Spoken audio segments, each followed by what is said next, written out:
Salam azizlar. Dilbayan qiz ayollar darsxonasiga xush keldinglar. Men Gülara Sadir. Biz bugundan boshlab ayollarning o'ziga kuyinish iqtidorini oshirish darsi, o'zingga texmi kuyin ay ayol temasida 34 soatlik darsni ko'pchilik bilan o'rtoqlashamiz. Shu tapda anglayotganinglar birinchi soatlik darsimiz o'zimni so'yiman degandagi o'z zodi nima?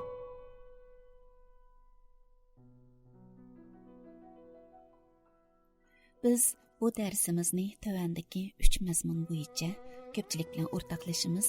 Birinchisi, nemishqa o'zimizni tonish zarur bo'ladi. Shundaq azizim, biz o'zimizni so'yadigan bo'lgan vaqtimizda butun dunyo bizni so'yadi. Albatta, bu so'z intayin moda bo'layotgan bir so'z bo'lish sifati bilan hammamizning undidor do'stlar chambarki shundaqla har qaysi ijtimoiy taratqularda keng taqilyotadi.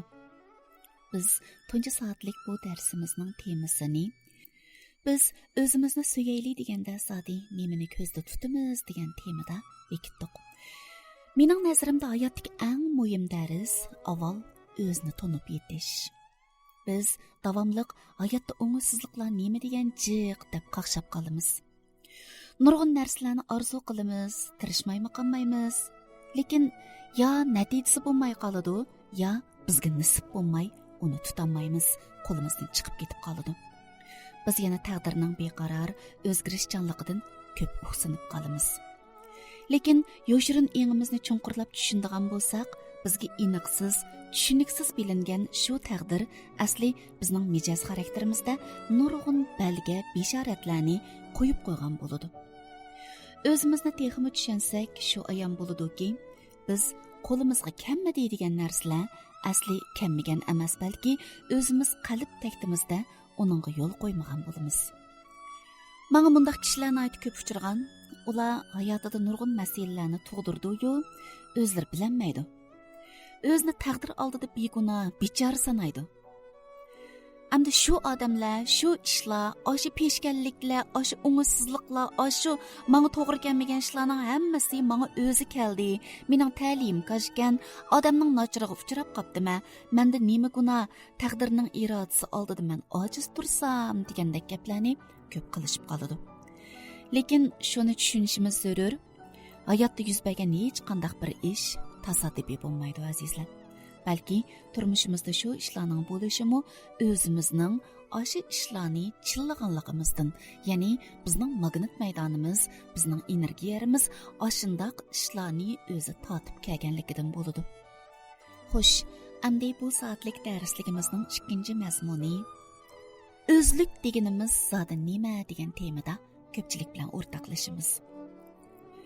Biz davomli atrofimizdagilardan men o'zimga o'shib ketdim, men nima degan yaramas degandek gaplarni anglab turamiz.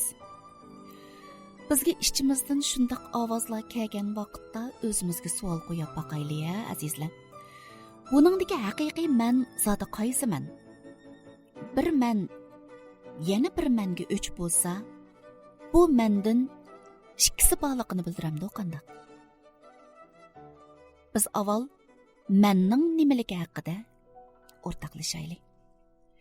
Odatda men deganda men haqidagi tonishimiz ikki qatlamdan tushunildi. Buning birisi moddiy qatlam, yana birisi bizning jismimiz bo'ladi.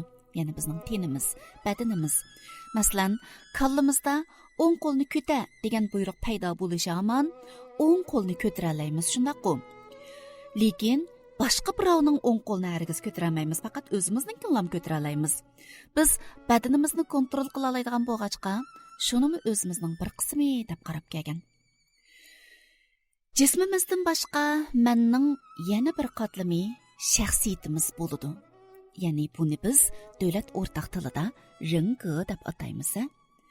Xo'sh, shaxsiyat degan nima? Shundaq deyishga bo'ladi. Shaxsiyat deganimiz bizning barliq kechirmishimiz, aslamamiz, ta'sirot hosilotimiz, qimmat qarashimiz ham aqida ishonchlarimizning yig'indisi hisoblanadi. Ya'ni buning ichiga bizning xarakterimiz, ma'lum bir ishlarga tutgan pozitsiyamiz, shundaqla ish harakatimizdagi har xil ifodalar muşuning ichiga kirib ketadi. Muşlarning hammasi shaxsiyat bo'ladi. Amaliyotda shaxsiyatmi biz yashaydigan shundoq bir muhitga o'xshaydi. Ammo bu muhit ichimizdami, teshimizdami bo'ladi. Shaxsiyat bizning bu dunyo haqidagi qarashimiz, hukmimiz ham tanlashimizni belgilaydi. Dunyo qarashimiz, qimmat qarashimiz, o'zlik tonishimiz ham bu dunyo haqidagi his tuyg'imiz bexatarmi, emasmi, raqobatchanmi yoki o'zini bechishchanmi deganlarning hammasi bizning shu ichki muhitimizga, ya'ni bizning shaxsiyat andezimizga bog'liq bo'ladi. Boshqa bir qatlamdan qaraganda bizning shaxsiyat andezimiz ishonch sistemamiz bilan to'liq bir gavda bo'lib kirishib ketgan holatda bo'ladi. Shaxsiyat andezimiz ishonch sistemamizni chingita oladi. Ishonch sistemamizmi bizning shaxsiyat andezimizni yarata oladi. Masalan, yolg'iz bir ona burun er-ayollik munosabatda to'la azor yegan bo'lsa, qizni tarbiyalash jarayonida angliq yoki bo'lmasa, angsiz holatda sen erlarga ishonma, ayollar o'ziga tayongani yaxshi. Sen munosabatga bak kirishib ketma. Sana to'ydan burun bunda qilgan bilan to'ydan keyin qanday bo'lib ketadi, buni hargiz bilmaymiz degandek gaplarni qilib qoladi. Bu keyinchi qizning turmush munosabatiga zo'r ta'sirlarni ko'rsatishi, hatto uning fikr ramkasiga aylanib ketishi mumkin. Shuning bilan bu qiz mush to'g'risida to'xtamay gumon qildigan, isbotlashga urindigan bo'lib qoldi. Ishonchlik yaxshi bir erga yo'liqqan vaqtdami, onasining oshi ishonch sistemasiga ergashgan bo'lg'achqa, yoshirin engi bo'yicha oshi erni meni zodi chin ko'ngildan yaxshi ko'ramdi yo'qmi, meni zodi rost suyamdi yo'qmi deb to'xtamay sinaydigan holatga o'tadi. Shuning bilan qanday holat shakllandi deganda, har xil usullar bilan qarshi tarafning sabr toqatiga hujum qiladigan, to'liq gumonlanadigan, davomliq meni shartsiz akilatsa bo'ladi, menga kang qo'saq muomala qilsa bo'ladi deydigan bir holatga o'tib qoladi. Shunday qilib, erning ko'ngli barbara sovib ketadigan yoki bo'lmasa sabr qatsi to'shib ketadigan ahvollar bayqilib qolsa, ham musha er bu qizdan ayrilib ketmoqchi bo'lib qolsa, bu qizning ko'nglida mundaq bir tasdiq paydo bo'ladi. Mana deymidimmi, zot rost chiqdi. Men zot bildim uning asqatmaydiganini deydigan bir xil tasdiq paydo bo'ladi. Ishonch shuningga loyiq amaliyotlardir.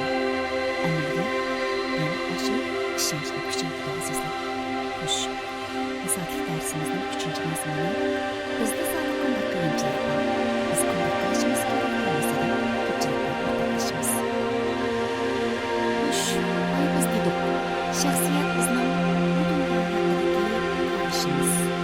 hükümümüz hem karşımızda belirtildi. Dünya karşımız, kıymet karşımız, özlük karşımız hem muşu dünya hakkındaki yüz duyduğumuz bilgilerden olmasını, rekabetçanlığı ve özlü beyçiçanlığı diyenlerinin olması, bizim şu içkin yolumuzda, yani şahsiyet endizimiz gibi bundan olsa, bu şahsiyet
Şundaq bo'lgan vaqtda bizning shaxsiyatimizni o'zgartirishga amalsiz qolganimiz taqdirimizning bekitilib ketgandan bo'ldi.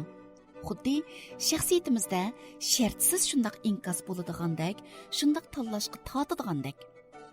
u inkas ham tanlashlar oxirgi natija emas, bizning kutganimizmi emas. Lekin biz bilib bilmay uningga ko'nguchi ham ashuningga bo'ysunguchiga aylanib qolamiz. Bizda o'zimizni yetildirgidek, o'zimizdan holqib chiqqidek uyg'onish bo'lmaydi ekan. O'zimizga hargiz boshqadan qarayolmaymiz, o'zimizni tekshirolmaymiz. Biz o'zimizga boshqadan qarayolmagan vaqtda, o'zimizni tekshirolmagan vaqtda qanday oqibat kelib chiqadi deganda, taqdirimizni o'zgartirishga imkon fursatni yaratolmaymiz. Bizga ham bu imkon fursat bo'lmaydi. Xo'sh, azizlar, men shunday o'ylayman, bu biz uchun nihoyat qimmatli bir tema.